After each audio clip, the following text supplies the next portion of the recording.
comme pour le Seigneur et non pour des hommes. Faites-le de bon cœur, comme pour le Seigneur. De bon cœur. C'est ça qui est intéressant. Savoir ce qu'on fait. Est-ce que ce que je fais, c'est bien, ou est-ce que ce que je fais, c'est bon? Encore souvent, on dit que c'est la même chose, bien et bon. Mais en fait, non, il y a une définition de ces deux choses. Bien, c'est faire les choses d'une manière satisfaisante. D'accord? Ou d'une manière conforme à la raison. Ça, c'est pas mal.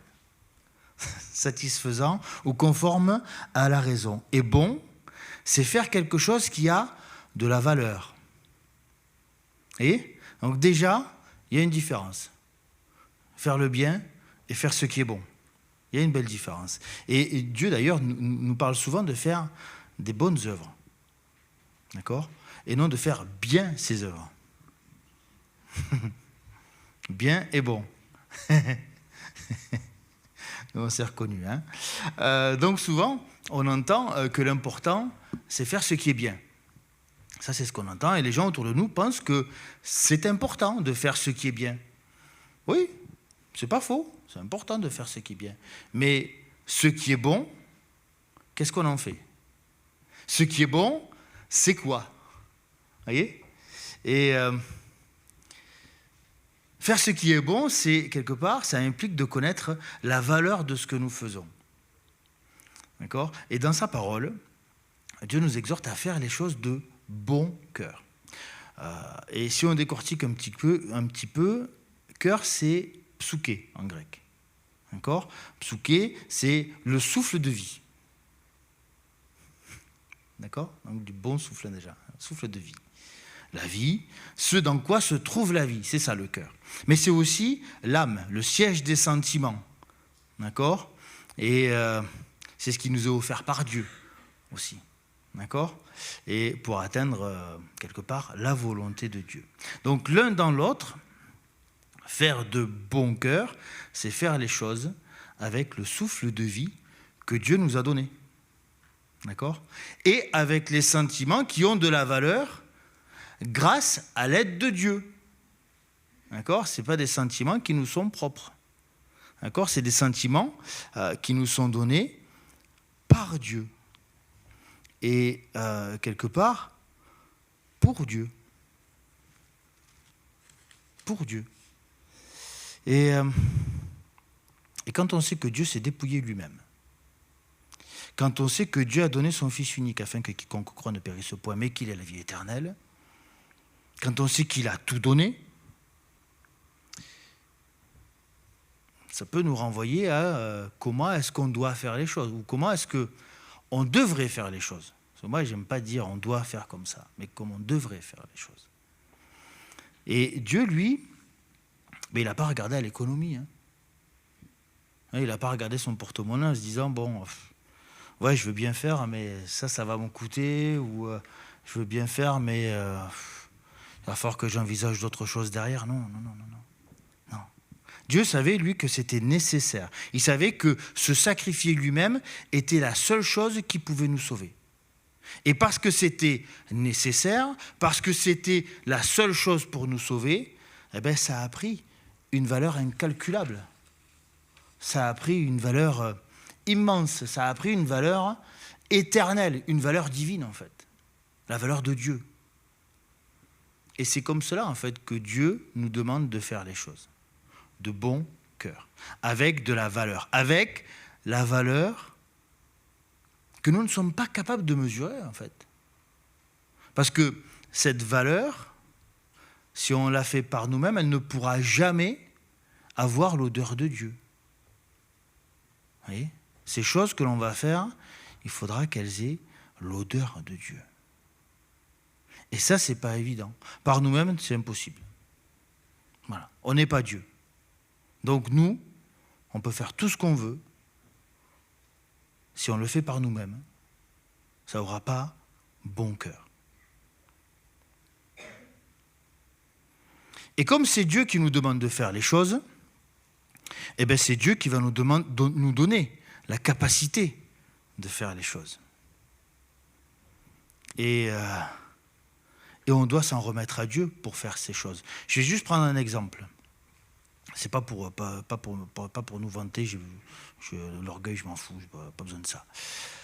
Avec Hélène, vous savez, on va régulièrement en Afrique, on s'investit pour les orphelins, etc., etc., etc.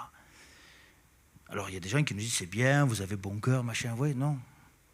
Non. Parce que moi en Afrique, j'avais pas envie d'y aller. D'accord ? Moi en Afrique, je voulais pas y aller. J'y suis allé. Parce que Dieu m'a demandé d'y aller. Les enfants, on ne voulait pas y aller dans cet orphelinat. Mais Dieu nous a dit il faut y aller. On y est allé. Et puis, du temps est passé, et Dieu nous a dit vous allez faire ça pour cet orphelinat. Ah bon ? Et on l'a fait. Voyez ? On s'en est remis à Dieu à chaque fois. Et parce qu'on s'en est remis à Dieu à chaque fois, eh bien, ça a pris de la valeur, en fait. Ça a pris la valeur de Dieu. Moi, je me suis effacé. Avec Hélène, on s'est effacé. On s'est écrasé. Pas pour moi. Je ne tire pas de laurier, j'en veux pas. Je fais ça parce que Dieu m'a demandé de le faire. Voyez ? Et parce que Dieu nous a demandé, parce qu'on a fait ce pas de foi, d'y aller, allez, on y va, eh bien, Dieu a pourvu, en fait. Là, on a des amis, Justine et Roland, que vous connaissez. Eh bien, ils font un pas de foi là, au mois de mars, ils vont partir au Grand Nord du Togo, du Bénin. Ils vont aller à Natitengu. Tu connais ? Ils sont à Cotonou, ils vont tout abandonner. Alors déjà qu'ils n'ont pas grand-chose, le peu qu'ils ont, ils vont l'abandonner, ils vont partir comme ça. Parce que Dieu leur a dit, vous allez là-bas. Et ce qu'ils vont faire là-bas, ça aura de la valeur. Ça aura de la valeur de Dieu. Donc, Dieu, en fait, lui demande que ça. Lui demande juste de prendre la place dans nos vies. Il veut juste nous guider, nous dire, ben voilà, faites comme ça, laissez-moi prendre la place dans vos cœurs, quoi. Dieu, il demande que ça, de prendre toute la place et qu'on puisse se laisser guider. Mais malheureusement, parce qu'il y a toujours un truc malheureux dans tout ça, on a plutôt envie de faire par nous-mêmes. Parce qu'on pense que Dieu ne va pas faire tout de suite, ou que ça va être trop long, ou machin, donc on va vouloir faire par nous-mêmes. C'est orgueilleux, un peu de l'orgueil, ça. Pire encore, il y en a qui vont avoir une fausse modestie. C'est facile, ça, la fausse modestie. Mais pour en revenir à faire ce qui est bien, souvent les personnes pensent que cela sera suffisant pour avoir la clémence de Dieu. Ça aussi, c'est un autre détail, mais ce n'est pas qu'un détail. C'est un raisonnement qui peut s'entendre, parce que c'est vrai, faire les choses bien, c'est cool. C'est vrai, c'est bien de faire les choses. Et la définition de faire ce qui est bien, c'est quelque chose qui est satisfaisant, conforme à la raison. Mais satisfaisant, c'est satisfaisant pour qui ? Pour moi ? Si c'est pour moi, je suis satisfait de ce que j'ai fait, c'est un peu orgueilleux, ça, par contre. Beaucoup même. L'orgueil prend toute la place. D'accord ? Et est-ce que ce que je vais faire, moi, de bien, est-ce que c'est bien pour l'autre ? On ne sait pas. Si c'est moi qui ai décidé de faire, est-ce que réellement ça va être bien pour l'autre ? On ne sait pas. Et si c'est toi qui me demandes de faire quelque chose pour toi ? Pas très cool quand même. Ça veut dire que quelque part, tu attends quelque chose de moi ? Et est-ce que Dieu pense aussi que c'est bon, ce que tu me demandes, qui pourrait être bon pour toi ? Je vous perds un peu avec le bon, le bien, le bon, le bien, le... Mais c'est facile en fait. C'est pas si compliqué. C'est comme quelque chose qui est conforme à la raison. Ça j'aime bien, conforme à la raison. Laquelle de raison ? La mienne ? La tienne, Pasteur Georges ? La tienne, Jonathan ? Je sais pas. Mélanie, la tienne de raison ? Celle du monde ? Vous voyez, cette raison, vous savez, cette raison qui, la raison du monde, là, celle du monde qui a refusé Dieu, qui l'a crucifié à la croix, qui n'a pas voulu de son amour, tout ça, là. C'est cette raison qui est bonne. Vous savez, la raison où ou dans laquelle nos jeunes y baignent dedans. Là. Je vais vous donner encore un exemple qu'on voit, que moi je vois au quotidien dans mon travail. Des relations sexuelles sans lendemain entre célibataires. Bonjour, une relation sexuelle, au revoir, merci madame, bonne journée. Et on vous dit, oui, vous avez raison. Vous êtes célibataire, vous vous ennuyez, pauvre homme, pauvre dame. C'est ça la raison? Est-ce qu'on a raison de faire ça? Non. Est-ce que Dieu demande à ce qu'on fasse ça? Non. Non, Dieu ne demande pas ça. Même encore dans d'autres religions, vous voyez, dans certaines religions ou courants de pensée, pour obtenir la vie sauve, on vous dit qu'il faut faire plus de bonnes choses que de mauvaises. Vous pouvez faire 50 000 mauvaises choses, mais si vous en faites 50 000 plus une qui est bonne, ça va. La balance, elle a penché, donc on est sauvé. Mais pourquoi pas déjà, si on ne fait pas les choses selon le cœur de Dieu, là, c'est loupé. Parce que le Dieu de ces religions, c'est pas Dieu. Les dieux de ces courants de pensée, c'est pas Dieu. Donc faire les choses de bon cœur, c'est-à-dire faire les choses avec le cœur de Dieu, déjà, c'est loupé puisqu'ils ne le font pas avec le cœur de Dieu. Donc déjà, allez. Mais admettons, allez, ils le font de bon cœur. Au final, à l'arrivée, à la mort, est-ce que je sais combien de bonnes choses j'ai faites?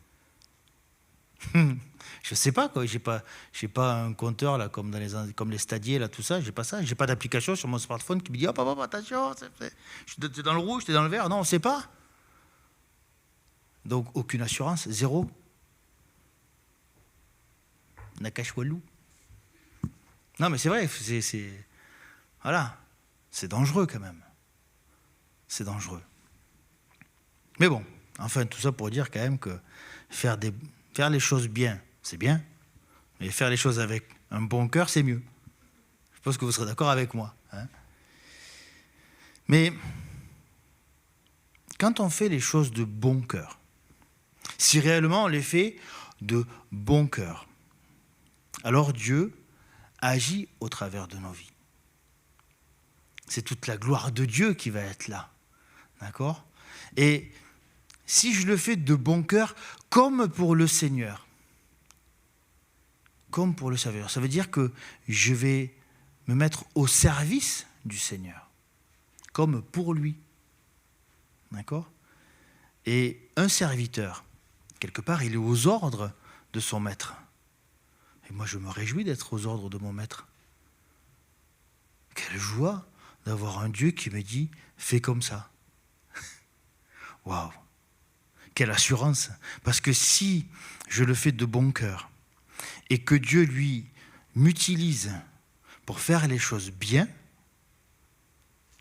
bien, alors j'ai l'assurance que Dieu vit en moi. Alors j'ai l'assurance que Dieu guide mes pas. Alors j'ai l'assurance que ce que je vais faire, il y aura du succès dans ce que je vais faire. Et alors j'ai l'assurance que ce que je fais est bon pour la personne qui est en face de moi. Amen.